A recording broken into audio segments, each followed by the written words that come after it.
And we proceed to part 3 of our batch review. Now we're discussing module 4.1, Human Male Reproductive System, the anatomy. And of course, the most important job of the male reproductive system is to produce the millions of sperms needed to have a chance of fertilizing the egg cell that is found in the female reproductive system. So the part, as you can see here, the sperm cell is wriggling, and the reason for that is because it needs to move towards the egg cell inside of the female reproductive tract from the entrance up to it reaches somewhere in the fallopian tube where the egg cell will be found.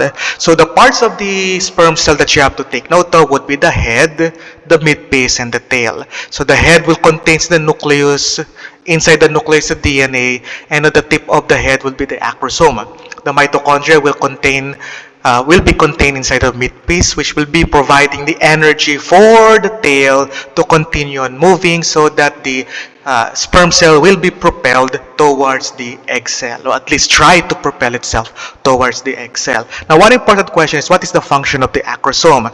Now, do remember that the acrosome, the sperm cell needs to penetrate the layers upon layers that are found around the egg cell, and this is what actually happens. The acrosome contains enzymes that will digest the layers around the egg cell that will eventually allow it to fuse with the egg cell. Hopefully it will be the first one so that it will be able to fertilize the egg.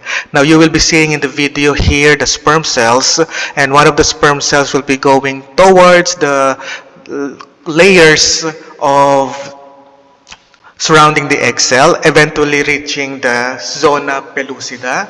Then it will be touching the zonal pellucida and will activate the release of what we call as the acrosome, which would be enzymes inside of it. So you will see here in the video that the acrosomes are now released. Then it will be digesting now the enzymatic content will now be digesting the zona pellucida, which allows the sperm cell to go through it and then reach the egg cell inside. So that is what we call as the function of the acrosome. Okay. Now, of course, we have to take note of the different structures of the male reproductive system, which is our objective. So do remember that we have divided the topics into testes, ducts, the accessory glands, and also what we call as the penis itself. So the testes are structure that produce the sperm cell. The ducts would be the structure that will be the passageway of the sperm cell outside of the male body. The accessory glands will nourish and protect the sperm cells because it needs a moist environment. And the penis will be the structure that would allow penetration inside of the female reproductive tract to deposit the sperm cell inside of it. So the testes, remember this mnemonic: SSSL, seminiferous tubules, Sertoli cells, scrotum, and the Leydig cells. The ducts, on the other hand, EEVUU, it's easy to remember, epididymis, ejaculatory duct, vas deferens, urinary bladder, and urethra. So let's talk about the testes, and then we talk about the ducts a little bit later. Oh, the accessory glands would be the SSPB, semen, seminal vesicle, prostate gland, and the bulbourethral gland, while the penis, GPS, glands, prepuce, and spongy erectile tissue. So our objective is to eventually memorize all of the structures that can be found in this diagram. So the testes again would be the following. Let's begin with the scrotum. The scrotum is a structure that allows temperature to be cool so that the testis will be able to produce viable sperm. So very interesting that the analogous structure of the testis, the ovaries, are inside the female body, while the testis would be outside of the male body. That is because it is temperature sensitive. The higher the temperature, the lower the viability of the sperm cell. So infertility may eventually be produced when the temperature increases. And that is why, as we have discussed in class, wearing tight pants can cause infertility because the testes will be pressed near the abdomen where the temperature causing it the temperature to increase near body temperature, that may cause the sperm cells not to mature viably. So that's a problem. So scrotum protects the testicles. The second one is seminiferous tubules, and this would be coiled connective tissue and actual site of sperm production. So you will see over here is so long, coiled, and the reason for that is because the seminiferous tubules will be producing the sperm cell. So if it's too short, only a few sperm cells will be produced. If it's long, then you can be assured that millions of sperm cells can be produced. And actually, that's very important because inside of the female reproductive tract, it is acidic, which means a lot of the sperm cells will die before even reaching the egg cell in the fallopian tube. So in order to increase the chance of a pregnancy, there must be millions of sperm cells, and that's why there is a highly coiled connective tissue, very long seminiferous tubules to produce more sperm cells. So you can see the picture over here, a lot of those coiled structure seminiferous tubules. Now inside of the seminiferous tubules, you will find the Sertoli cells, and take note that the sperm cells are actually from the perimeter, and then as it goes down, it will grow and mature, eventually becoming sperm cells, spermatozoa, that will be led towards the lumen or the halo of the seminiferous tubules. And then interestingly, beside the sperm cells or the maturing spermatozoa are the Sertoli cells, and their function is to facilitate progression of the germ cells to spermatozoa by controlling the environment. So in other words, it nourishes the sperm cells so it becomes viable. That's the job of the Sertoli cells. Now here is the lumen, as you can see in the diagram. This is where the spermatozoa will eventually be released. Here are the spermatogonium that are eventually maturing, and the Sertoli cells are just nearby, attached actually nearby, and this will be producing nourishment for the sperm cells. Let's now talk about the Leydig cells. The Leydig cells are outside of the seminiferous tubules. So if the Sertoli are inside, the Leydig are outside, and they are also they are responsible for secretion of reproductive hormone called the testosterone or androgen in males. So this is very important for the secondary characteristic development of males, like broadening of the shoulders, deepening of the voice, production of the sexual structures of the male. So these are very important. So take note, they are also called the okay, we'll talk about that a little bit later if I remember. There's another term for the Leydig cells, and that will be a little bit later. Okay, so these are pictures of that. You will see here the seminiferous tubules, and then you will see here the Leydig cells over here, and they are very important for testosterone production. So it's the same thing. Okay, so let's talk about this. This structure here is the scrotum. This structure here is the testis. Now, talking about the ducts, you have EEVUU, which is epididymis, ejaculatory duct, vas deferens, urinary bladder, and urethra. So the epididymis would be the most important function would be it stores the sperm, allowing more development to happen. So if this is absent, no storage will happen, and probably no development or little development will happen as well in the sperm cell, making it unviable. The vas deferens connected with the epididymis is a very long tube, muscular tube, that goes around the abdomen and then over the bladder and then eventually back of the bladder. So this will be very important because it will be joining the seminal vesicle to form the ejaculatory duct. Since we're talking about the ejaculatory duct, it is a joining of the seminal vesicle to form the ejaculatory duct. It receives secretion from other glands. So later we'll be talking about the accessory glands. So this is the ejaculatory duct that is below the seminal vesicle, below the urinary bladder, and slightly above what we call as the prostrate gland. We'll talk about that.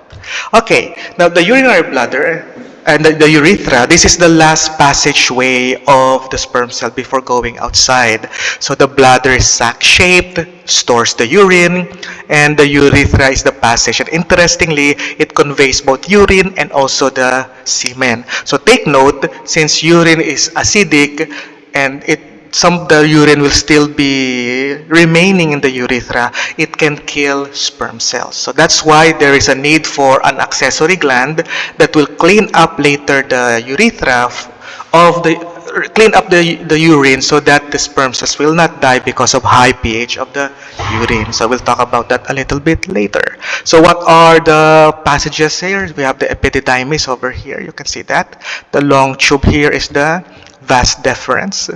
And then you have here the ejaculatory duct, which finally goes over towards the bladder and the urethral opening. So just take note of these important structures.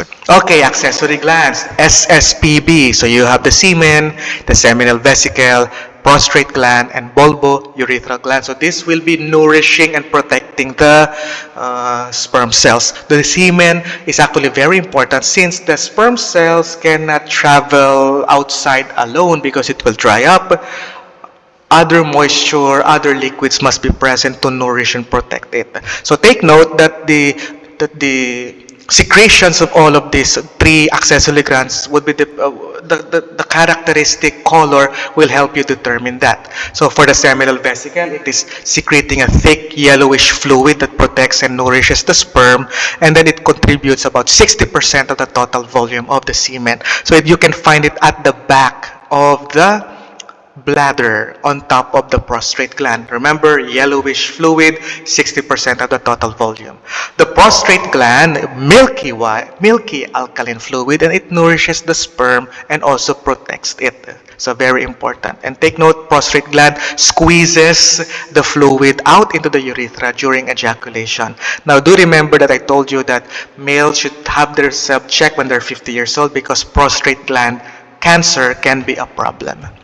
The bulbourethral gland just beneath it, so take note, this is the seminal vesicle, this is the prostate gland, and beneath is a very small gland, the bulbourethral gland, and this would be clear mucus that functions to neutralize the acidic urine remaining in the urethra. So this is the one that will be cleaning up the urine from that. So let's now identify the parts of the accessory gland. So you have here the very small portion over here is the Cowper's gland or the bulbourethral gland. You have here the prostate gland, and finally you have here the seminal vesicle. So that will be all for the accessory glands. Now let's now go to the last part, which is the penis itself. So you have GPS, the glands, the prepuce, and also the spongy erectile tissue.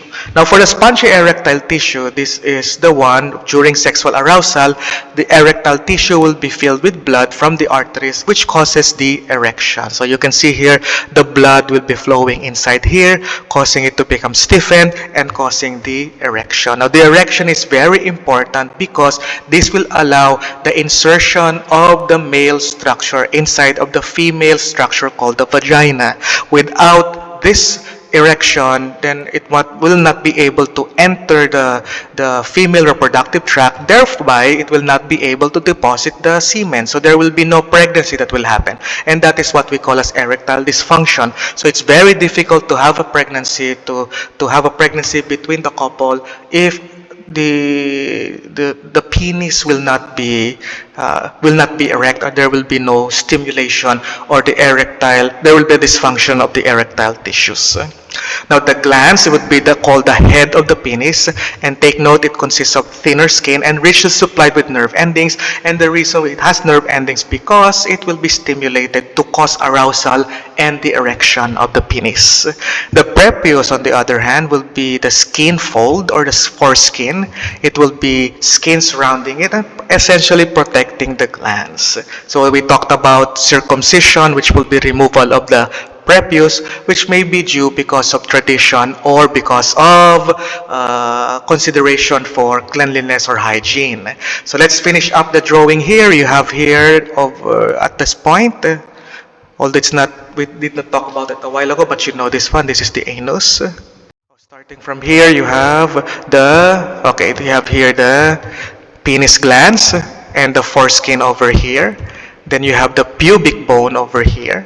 Then you have the sigmoid colon, then the rectum, and of course the anus. So that completes the whole structure. So let's try to do it from the right going up and from the top going down on the left. Starting with the first one, it's called the scrotum. This is the testis, seminiferous tubules, Sertoli cells, the Leydig cells. Then you have here the epididymis. Then you have here the vas deferens. This one is the anus. This one is the bulbourethral gland or Cowper's gland.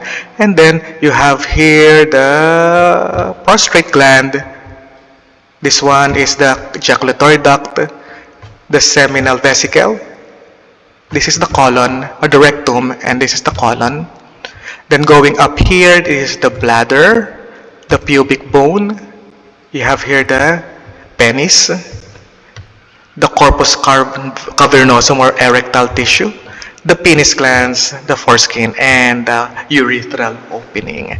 Alright, and this is just another view of the male reproductive system. So of course, you know this already. This is the glands, and then this is the erectile tissue.